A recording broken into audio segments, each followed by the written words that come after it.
Hello friends, मैं योगेश चतुर्वेदी आज आपको ओम का जो नियम है उसके सदिश रूप से मिलवाने वाला हूं।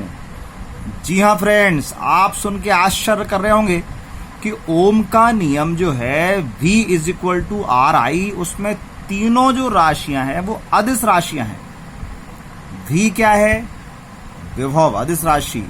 R क्या है? प्रतिरोध अदिश राशि। I क्या है? धारा अदिश राशि। तो अब इसका सदिश रूप कैसे लाएं? तो फ्रेंड्स, आज आप इस वीडियो में ओम के नियम का सदिश रूप देखने वाले हैं। इस वीडियो में आज हम विशिष्ट चालकता तथा धारा घनत्व में संबंध निकालेंगे और देखेंगे कि ओम के नियम का सदिश रूप क्या होता है। तो शुरू करते हैं फ्रेंड्स आज का हमारा टॉपिक। जैसे कि हेडिंग है विशिष्ट चालकता और धारा घनत्व में संबंध, मतलब अब हमको कुछ ऐसी कंडीशंस माननी पड़ेंगी जिससे हम विशिष्ट चालकता तक पहुंच जाएं और धारा घनत्व तक भी पहुंच जाएं, ताकि एक ऐसा फॉर्मूला बनकर आ जाए जिसमें ये दोनों चीजें आती हों। तो ठीक है, हमने माना फिर एक चालक, माना किसी चालक तार की लंबाई स्मॉल l, अनुप्रस्थ काट का क्षेत्रफल कैपिटल A तथा प्रतिरोध कैपिटल R है। तो अब चालक के पदार्थ का विशिष्ट प्रतिरोध क्या होगा? तो हम जानते हैं रो इज इक्वल टू होता है आर ए अपॉन एल। अब इसमें ये जो R है, ये R क्या चीज है? प्रतिरोध। हम इस प्रतिरोध की वैल्यू रखने वाले हैं ओम के नियम से। तो हमने माना यदि चालक के सिरों पर भी विभवांतर आरोपित करने पर उसमें बहने वाली धारा कैपिटल I हो, तब R इज इक्वल टू हो जाएगा V अपॉन I। अब ये R की जो वैल्यू है, इस वैल्यू को आप इक्वेशन फर्स्ट में रखिए। देखिए, रो R की वैल्यू हुई V अपॉन I, ये A upon L as it is यहां है ही। अब इसके बाद हम क्या करने वाले हैं?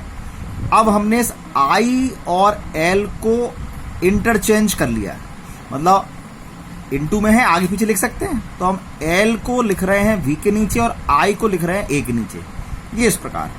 अब ऐसा करने से क्या फायदा हुआ? तो ऐसा करने से फ्रेंड्स ये दोनों ही कुछ बन गए हैं। क्या बन गए? तो देखिए, विद्युत क्षेत्र की तीव्रता और विभवांतर में जब आपने संबंध पढ़ा था तो फॉर्मूला था E is equal to minus dV upon dx। dV का मतलब है विभवांतर, यहां लिया हमने विभवांतर V। dx का मतलब होता है उन दोनों बिंदुओं के बीच की दूरी जहां हमने विभवांतर अप्लाई किया।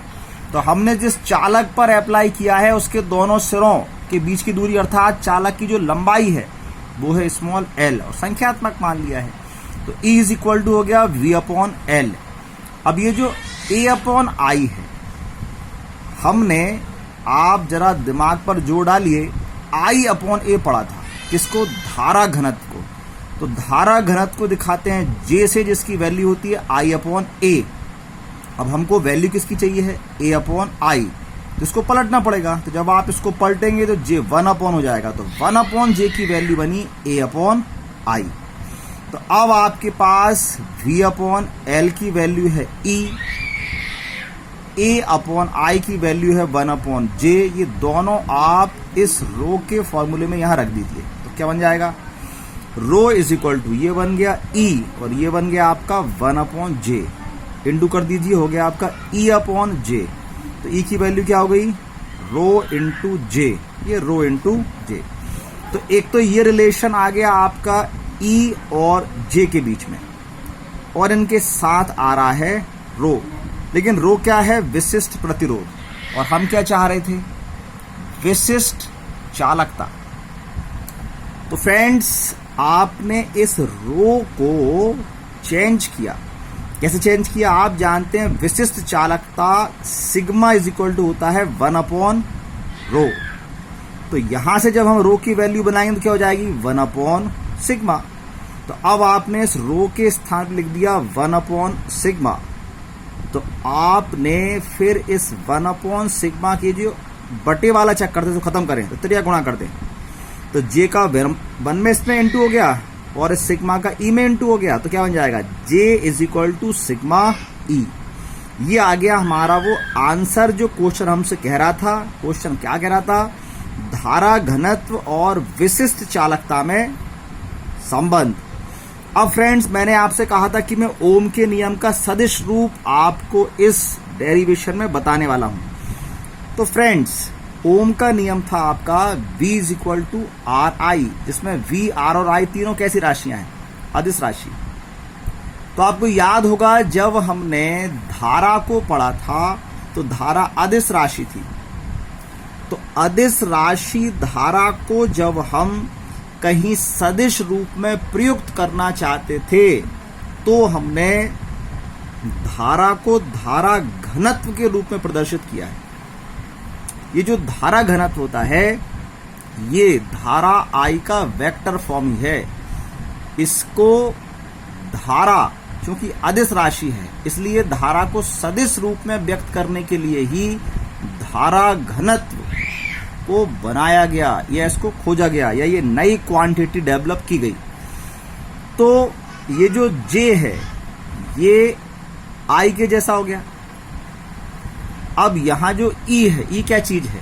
विद्युत क्षेत्र की तीव्रता। आपको याद होगा फर्स्ट चैप्टर में हमने विद्युत क्षेत्र की तीव्रता पढ़ी थी और आवेश के प्रभाव को विद्युत क्षेत्र की तीव्रता के द्वारा समझा था। लेकिन तीव्रता एक सदिश राशि है। तो जब हम सेकंड चैप्टर में आए थे तो हमने उसी आवेश के प्रभाव, आवेश के इफेक्ट, आवेश क्या प्रभाव दर्शाता है, क्या कर सकता है, तो उसी आवेश को एक नई राशि के द्वारा समझा। वो था हमारा विभव।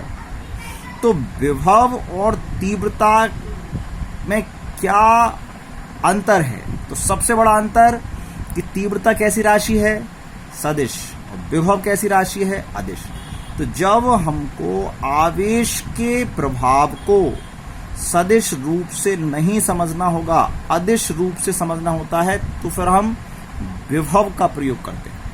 लेकिन जब उसको हमको सदिश रूप में चाहिए होता है तो तीव्रता विभव में संबंध होता है, हम विभव को तीव्रता में कन्वर्ट करते हैं। तो इस प्रकार हमने जो V is equal to R I था उस V को E में कन्वर्ट कर लिया तो ये सदिश राशि हो गई, और I को J में कन्वर्ट कर लिया तो ये सदिश राशि हो गई। तो ये बिल्कुल वैसा ही है जैसा कि ओम का नियम था, क्योंकि जैसा वहां प्रतिरोध था तो यहाँ विशिष्ट प्रतिरोध।